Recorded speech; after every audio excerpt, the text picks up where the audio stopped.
up your engine!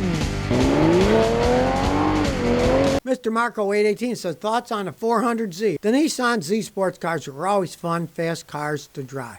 And they're making them bigger and faster, but they cost more and more and more. I'm too cheap to ever do that. If you saw the other day, I put out a video, and it was on an old 300Z. And, you know, that was a decent vehicle, and he got it real cheap. The guy got it for $1,000. So you can fix it up to your heart's content. I would rather do that myself. But if you have that kind of money and you want a sports car, I'm sure they'll be fun to drive. They are Nissans, and their quality has been going downhill for quite some time. But for some reason, their sports cars have always had better quality. Just like with Fords, the Ford F-150s, the trucks had much better quality than their cars did for quite some time. They were always pretty reliable cars, but of course they're expensive, and I'm too cheap to spend that kind of money on a car. Z-Pander says, Scotty, I got a 97 Chevy 1500, 260,000 miles. Any thoughts on performance upgrades? Well, back in 97, Chevy made good V8 pickup trucks. But if you're going to put performance upgrades, you realize with 260,000 miles, you're going to have to rebuild the engine first. Do not put a blower or a supercharger on the thing.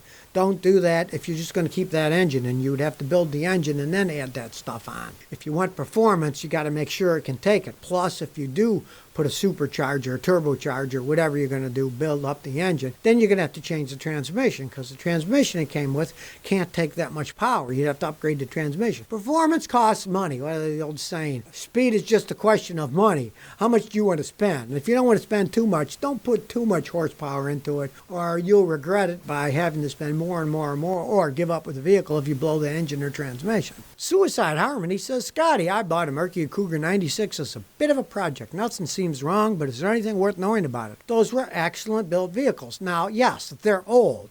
They're what? 25 years old. That's a long time for a vehicle. But those were solid, well-made vehicles. Take care of it like any car. Change the oil regularly. Change the transmission fluid every 30, 40,000 miles and filter. Take care of it. You never know how long they can last. Now, it is so old, so you got to check all the coolants, the brake, the power steering, because all that rubber might start leaking. And when you see rubber parts starting to leak, replace them. You see hoses that are cracked, replace them. That old, there's a lot of rubber stuff that can rot. But the car itself can still be a solid car. They built them good back in the day. Peter Notfall says, Frontier versus Ranger.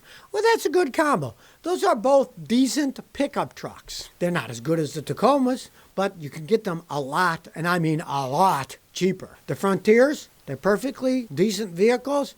So are the Rangers. And they both, you can get a 4-cylinder in either or a V6 in either. Doesn't matter. They make them both. Personally, if it was an older vehicle, I'd probably go with the Frontier, because they generally last a little bit longer than the Rangers, and they're not hard to work on. They're relatively good. But let's say you wanted to tow, then I would go with the Ranger with a V6, because those would be a little bit better for towing. But those are good second choice pickup trucks. If you can't afford a Toyota Tacoma, get one of those, because sometimes you're going to pay 3 to 4 times as much for a used Tacoma as you would for a Frontier or a Ranger. Even Turzanski says, Scotty, please answer the USA soldier about the European first car, because he doesn't believe me. Go Bug. Yeah, really, if he's stationed in Europe, get a Volkswagen Bug, the old ones. Guys know how to work on them. Parts are available. They're simple. They go hot weather, cold weather. The air-cooled engines don't care about getting cold. They don't have any coolant in them anyways. A good classic Bug would be a great car there. And anyways, in Europe, a lot of people drive even modern Volkswagens, because they've got a whole setup for them. They sell tons of them. Guys know how to fix them. Parts are cheaply available, so it's not like in the United States where the modern Volkswagens are high-tech cars. Volkswagen owns Porsche and Audi. They put that technology even in their lowly Volkswagens, then they cost a fortune to fix when they break. And having all this plastic and electronic crap break, they do when they age. Not an old Bug, though. Liquid Smoke 222 says, I got an 02 Explorer. Worked fine till one morning, a blinking red light, no crank, nothing. When you get a blinking red light, that means your security system thinks somebody's stealing a car, and the anti-theft system is no longer working. First thing you do like I do. Get another known good key. These drawers here, you know what's in them? Keys. Keys to my cars. I have at least 2 keys to every car I own, because if I don't, guess what happens? You lose a key, you're stuck. And with a modern computerized car, it can cost over $1,000 to either get another key, replace the computer. So, find another key. Maybe it'll start right up. If it doesn't, then you're going to have to pay a mechanic, tow it there, or get a locksmith. A lot of locksmiths work on car keys and anti-theft systems these days. Find one, ask your friends if they know one, they'll come to your house. It's a lot cheaper than towing your car somewhere. I got to find one here in Clarksville to tell people to go to. I know one in Houston, but he's not going to go that far. So, Find one of those. Jonas Waterberg says, Scotty, do you have to change the transmission fluid on a manual transmission car? Yeah, every once in a while, but not that often. See, automatic transmissions use the fluid to drive the car, the friction in it. They go through all these valves and solenoids. It's very complex. A standard transmission just has gears that mesh with each other, and the fluid is just splash lubrication. There's no oil pump like in an automatic transmission that has an automatic transmission oil pump. Standard, it just splashes around. So the oil in the bottom, the gears hit it and splash them all over the place. But oil gets dirty. You don't want them to wear. And then the seals, if they get dirt on them, then you'll leak fluid. Some guys, maybe they'll change them every 60 or 80,000 miles, and that's good enough. And they're so simple because they all just have a drain plug. It drains out. Then there's a fill plug, and you fill it back in until it comes out the fill plug, and you're done.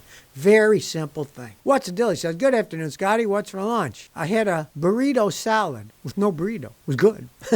Have you heard of the new Toyota GR Yaris 2020 with all-wheel drive and a 1.6 3-cylinder making 268 horsepower? Did Toyota make this thing to last with that much horsepower? Well, it's a combination of Mazda and Toyota. And you can make vehicles put out a lot of horsepower by doing a lot of things to them. With a 3-cylinder engine that small, making 268 horsepower, I would just assume it's going to wear out faster. I mean, it's new, 2021. Only time will tell how they last. But from my experience of all those engines, they don't last as long. Take the Mustang EcoBoost that they put the 4-cylinder in the Mustangs. All right, that thing puts out 300-something horsepower. It's a 4-cylinder engine, and they do not hold up over time. I've had customers with them, and they said they'd never buy another one. It didn't hold up over time. So I kind of stay away from that unless you're just a performance freak and you want a little engine with a lot of performance, and you realize it's going to not last as long. James Gomez says, any thoughts on a 2016 Honda Accord V6 Touring? I worked on one a few months ago. It was an excellent vehicle. It had 190,000 miles on it. The main thing with those is, if you're thinking about buying one used, if a guy like me, check it out and check the transmission with a fine-tooth comb, because the transmission is the weakest part of those cars. And you don't want to buy one that has a transmission that's starting to go out. But if it is good, those are excellent vehicles. They ride quite well. They're smooth. You buy a used one, you can save a whole bunch of money. But do have the transmission checked out because you don't want to have transmission problems. To rebuild a transmission on that would cost you anywhere from $3,500 to $5,500. They're very expensive to rebuild. Yusuf Bayromi says, has anyone heard of oil dilution issues in Honda Accords, or was it only the old CRVs? The main oil dilution problems that you see in Hondas are the last few years of the 1.5-liter GDI gasoline direct injection turbocharged engines. The combo of the GDI and the turbo created oil dilution, which strangely enough, Honda and Acura, the fancy Hondas, had turbos on them and the Acuras for a while, and they worked fine. But when they put the turbos with the gasoline direct injection, they had oil dilution problems. So stay away from that 1.5-liter engine. But other than that, they really don't have a problem as long as you change the oil regularly. If you don't change oil, you're going to wear the rings, and all cars are going to have oil dilution problems. Constant X Gamer says, Scotty, I hope you're having a good day. I am currently looking at a Subaru Crosstrek with a CVT transmission of 73,000 miles for $13K. My mom's Outback lasted 618,000 miles, all original going. Odds are your mother's car did not have a CVT transmission. I am not a CVT transmission fan. I would not buy a car with one, and I certainly would not buy a Subaru with one because I rented a 2014 Subaru Crosstrek as a rental car, and the transmission already didn't work well back then. I'm not a fan of them, and I certainly wouldn't pay $13,000 for one. I would look elsewhere for that kind of money. If you could get cheaper, maybe. But the CVT transmissions, that's their weakest point. They cost a fortune to fix, and your mother probably drives like an elderly woman who doesn't strain the transmission, and hers probably wasn't a CVT transmission. It was just a regular one. The CVTs, they're a lot more breakable than the other ones. They don't seem to hold up as long. I'd pass on that one if I were you. Andres Castillo says, I want to change my power steering pump, but I'm not sure if I could do it right. It's not rocket science. Everything just bolts off and bolts on. Find out what kind of a pulley your power steering pump has on it. Because the old-fashioned ones, they would have 4 bolts. You unbolt them, take the pulley off, then you get to the bolts and take the pump off. A lot of the modern vehicles, the pump is cheaper made.